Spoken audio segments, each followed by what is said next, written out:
День, коли Шебекіно згоріло. Ну, майже згоріло.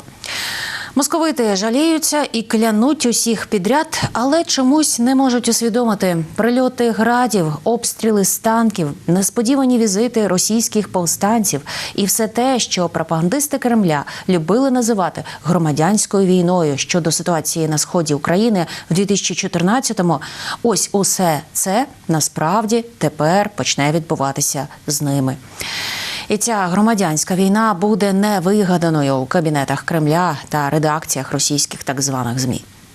Про новий рейд повстанців на рідні для них території, а ще про візити невідомих дронів у Білгород і Калугу. Та про бій не на життя, а на смерть Пригожина і Кадирова. Дивіться хроніку 463-го дня великого вторгнення Росії у матеріалі Олексія Пасака. Это гражданська війна, друга фаза. Повстанцями з російського добровольчого корпусу та легіону «Свобода Росії» вочевидь було мало великого білгородського рейду минулого тижня. Оголошено новий етап визвольної війни на російській території. Тепер біля містечка Шебекіно чи Шемякіно. Это не Шемякино, это Шебекино. И тут идут бои. Пускай, говорящие головы узнают, что здесь не просто какая-нибудь херь. Просто полыхает. Там уже на крышу переходит огонь весь. И если присмотреться, то видно, что со стороны города идет сильный дым. Говорят, что город обкладывают до сих пор градами, артиллерией. Сзади меня наш город Шебекино, который горит. Весь в огне, там до сих пор идут бои. На город идет наступление ВСУ. Грады работают по Шебекино. А лежим в Шебекино на землі під українськими градами.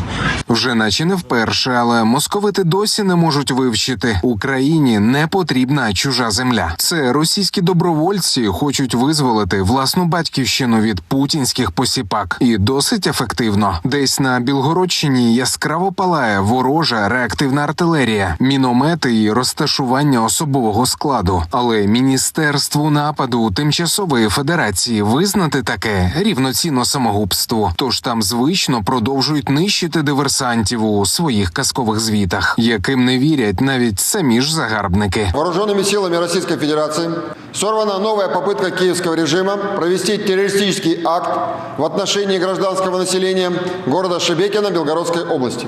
Отражены 3 атаки украинских террористических формирований. Все у нас под контролем, у нас все нормально, у нас никто не прорывался, у нас все охуенно, у нас все здорово вообще. Мне кажется, пока в макушку кому-нибудь Хаймерс там не уебет, думать никто не начнет. Не починають думати і жителі Білгородщини. Так, наче так звану спеціальну воєнну операцію почав хтось інший, а не їхня країна. Але тепер війна не стукає у двері. Вона відчиняє їх з ноги. Ой, очень страшно. Было страшно очень сильно. Несколько залпов сразу. Такого еще не было. Обстреливали страшно. Страшно просто. Наш исконно российский город на территории Российской Федерации разбомбили вооруженные силы Украины сегодня ночью. Я хочу жить так же, как и живут другие города России. Шебекино – это часть России. Не хотілося засмучувати і так сумних шебекінців, але в Кремлі не можуть згадати початкові цілі так званої СВО. Не те, що якесь містечко на кордоні з Україною. Тому в день, коли Шебекіно спіткав фестиваль паніки та тривоги, бункерний карлик може їх лише привітати. Дорогі друзі, рад приветствовать участников фестиваля. Уверен, что фестиваль станет ярким, запоминающимся праздником. Фестиваль растет, развивается, охватывает всю страну.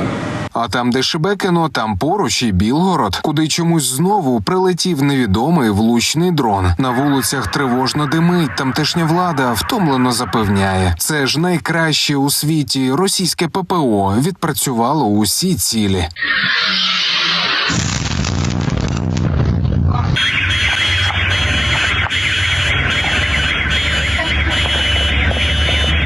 І не лише Білгородщина. Невідомі дрони сьогодні спостерігали і біля Калуги. Російські пропагандисти стверджують, це був «Стриж» – модифікований безпілотник ще радянського виробництва, який за потреби може подолати до 1000 кілометрів. Сбили, да.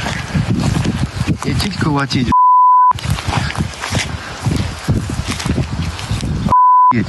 Шебекино горить, на його околицях лунають автоматні черги та артилерійські розриви, а візити невідомих безпілотників уже стають звичною картиною для московитів. А з іншого боку, вже звичне інтимне спілкування жаб та гадюк. У цьому випадку кадирівських посіпак та власника першої тюремної армії світу – Пригожина. Перші дещо образилися на заяви ватажка вагнерівців. Буцімто не дуже він то й помітив присутність тікток-воїнів на передовій. А може, образилися не на слова, а на синьо-жовте тло, на якому Пригожин давав інтерв'ю. Естественно, что, Женя, ты не понимаешь, ты не должен понимать. Если тебе что-то непонятно, мы тебе объясним, что тебе непонятно. Тебе давалось больше, чем кому-либо, и, несмотря на это, столько жертв, столько погибших, мы все это знаем. Поэтому хватит болтать, давай говори, где что, и увидимся и решим этот вопрос, если тебе что-то непонятно. В твоих там заявлениях ты всегда вот намекаешь там на кого-то надо там расстрелять там 3-10 Дион. Так я вот скажу тебе, Дион, вот за такие заявления даже во Вторую мировую войну сразу поставили стенки, Дион. Ты об этом просто-напросто, Дион, прекрасно понимаешь, Дион. Росіяни досі не зрозуміли. Вони можуть закликати до загальної мобілізації, воєнного стану і будь-чого ще. Але розв'язана ними війна – це був квиток в один кінець. Кінець для ще тимчасово існуючої Російської Федерації. Як для спостережної вежі, десь на поки що тимчасово окупованому лівобережжі Херсонщини.